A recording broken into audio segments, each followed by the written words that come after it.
Құрметті көрермен, сөз төркіні жобасының кезекті шығарылымы. Бүгін біз Бағлан ханымның шеберханасына келдік. Бүгін біз ұлттық қолөнер туралы тағы да әңгімемізді жалғастырамыз. Жалпы осы қолөнер туралы бастамас бұрын бұл өнерге қалай келдіңіз? Содан бастайықшы әңгімемізді. Кішкентай кезімізде анамыздың қолөнермен айналысатын болған. Сол кісіден үйреніп жүрдік та.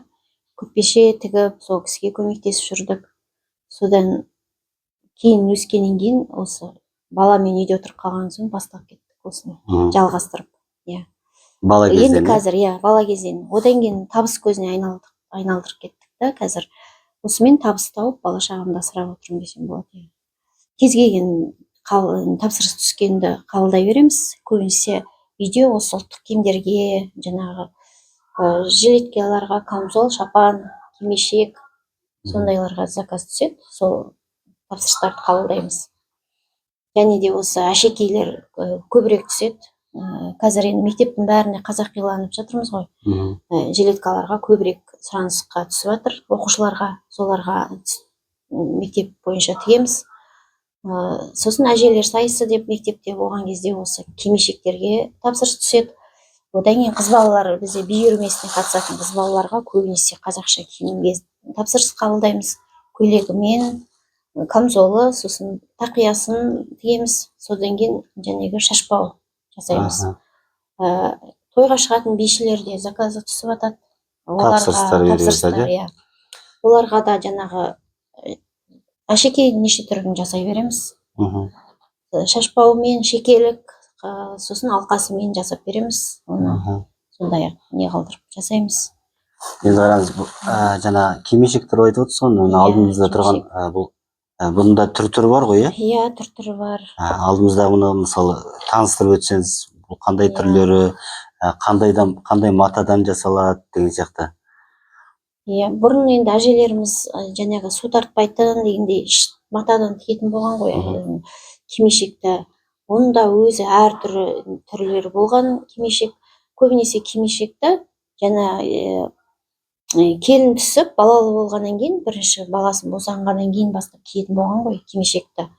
Енді сол кезде жаңағы ауылдың әжелері, көршінің әйелдері, келіншектер, келіндер жиналып, бас қосып, жаңағы бір балалы болған келінге осы кимешекті кигізетін болған.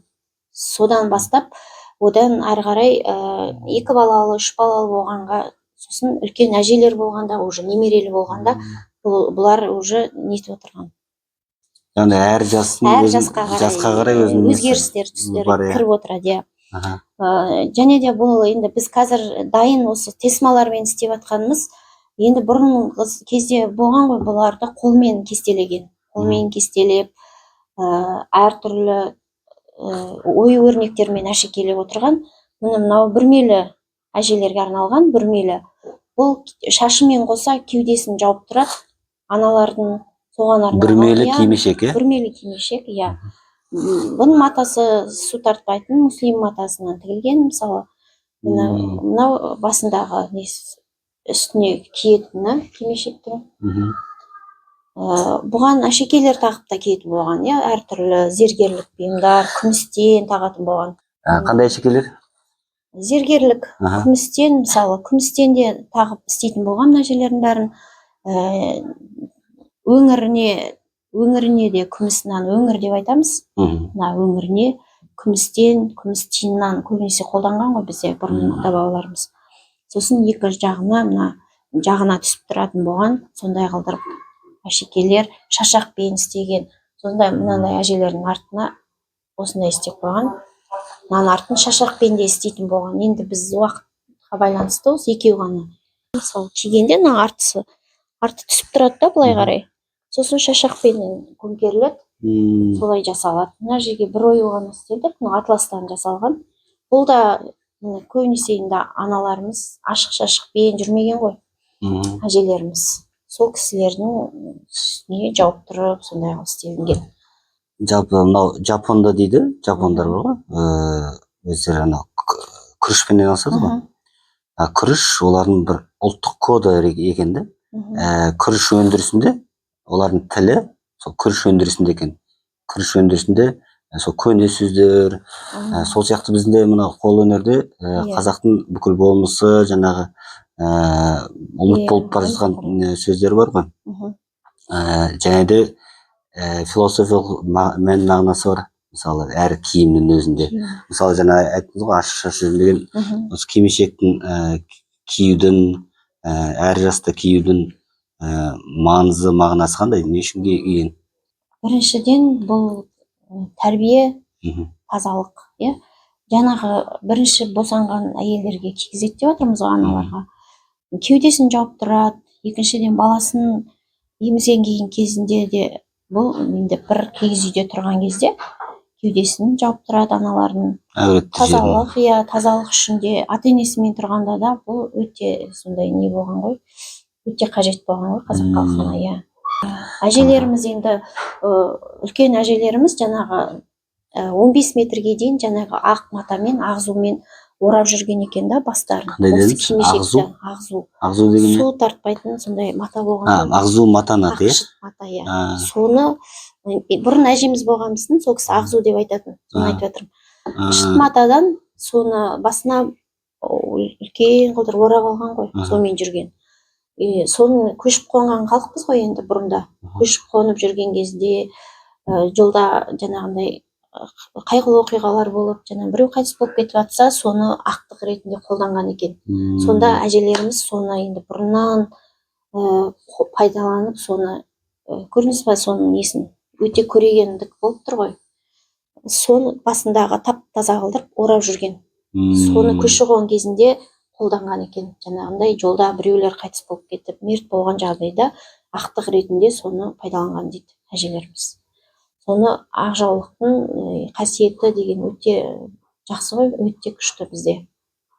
Ақжаулықты аналарды сыйлаймыз деп айтып жатырмыз ғой. Енді әжелердің, қазір енді әжелеріміз тақпайды ғой, кимешек кимейді. Заманауи. Иә, заманауи. Енді мынау қазір заманауи біздегі кимешектер ғой, заманауи. Ал бұрынғы кимешектер расымен де тобыққа дейін жететін ұзын матамен сондай киетін болған ғой әжелеріміз. Иә, бұл енді қысқаша заманауи қылдырып жасаған. Өзіңіздің авторлық дүниеңіз ғой? Авторлық дүниеңіз ғой? Иә. Бізде тапсырыс түскен кезде тез өтіп кетеді да, тігеміз сразу, өтіп кетеді, сразу беріп жібереміз.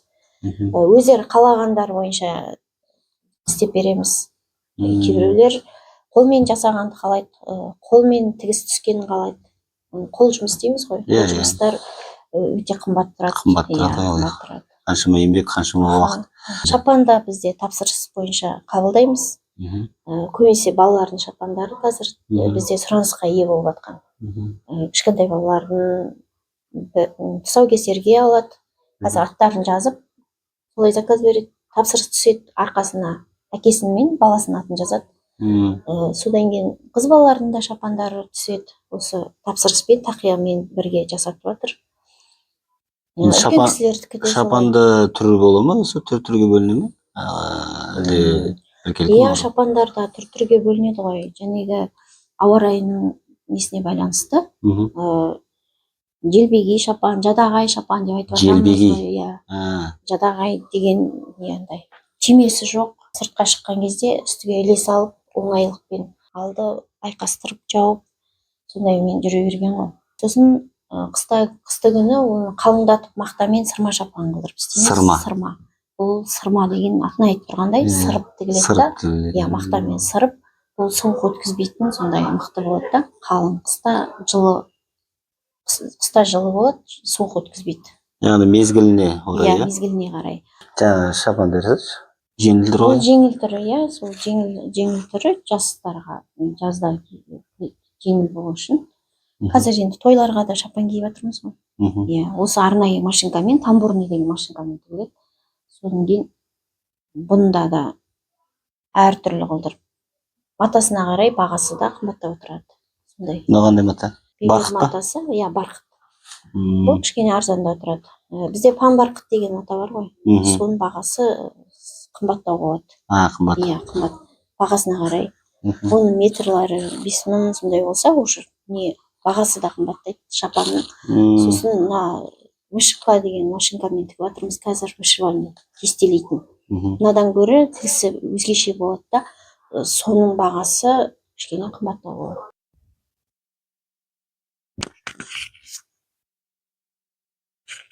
Мынау жилетка.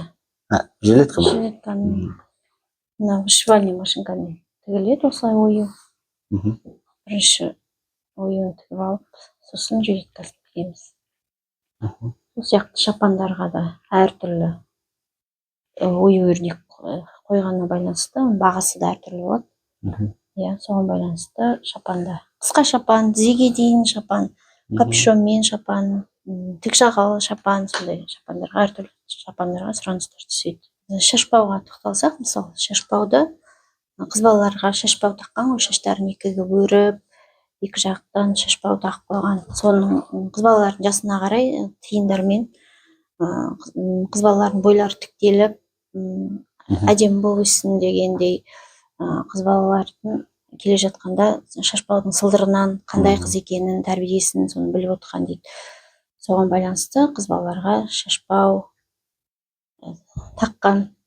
Сосын алқанда әртүрлі алқаларды жасаған, сырға, әшекей бұйымдарға қарап жағдайларын білген болған ғой енді. Қандай әулеттен шыққан, қандай ауқатты отбасы ма, соны біліп отырған. Мысалы, бай болса, соны да әшекейлеріне қарап сондай бағалаған ғой. Яғни әр әшекейдің өзінің жаңағы белгісі, руына қарай әртүрлі. Мынау сондай елдің баласы екен деп, сол әшекейлердің өрнектеріне қарап сондай біліп отқан дейді. Сосын кейінгі кезде қосылып жатқан бізге шекелік. Былтырдан бері осы шекелікке көп сұранысқа ие болып жатқан шекеліктер. Қыз балалар шаштарын өріп, мына шекелеріне тағып қояды.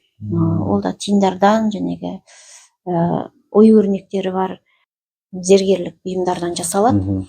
Иә, ол да жүрген кезде сылдырлап, сондай әдемі әсерде болады қыз балаларға. Әдемі жарасып тұрады шаштарын өрген кезде. Сол шекелікке көп сұранысқа ие. Бізде соңғы осы 5 жылда деуге болады, қазақ бұйымдарға, қазақша киімдерге жақсы сұранысқа ие болып жатыр. Әр бала, қыз бала білу керек деп ойлаймын қолөнерді. Бәріміз де кішкене кезімізден біліп өстік осыны.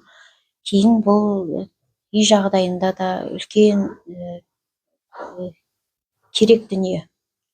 Үйде де бір шалбарыңды қысқартсаң да, бір көйлегіңді қысқартсаң да, бір киімге өзгеріс кіргізу үшін де біз қолөнерді керек. Кейін осыны табыс көзіне айналдыруға болады. Сондықтан қолөнерді қыз балаларға мектептен бастап үйрету керек.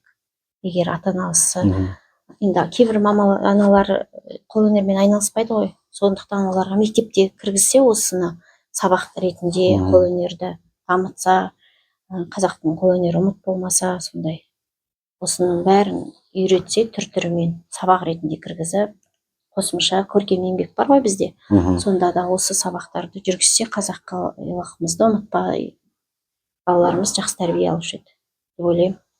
Рахмет сізге. Ал құрметті көрермен, сөз төркіні жобасының кезекті шығарылымы осымен тамам. Жалпы қазақтың ұлттық өнерін, қолөнерді қолдап жүрейік, насихаттап жүрейік. Лүпіл басыңыздар, пікір білдіріңіздер, видеомен бөлісіңіздер.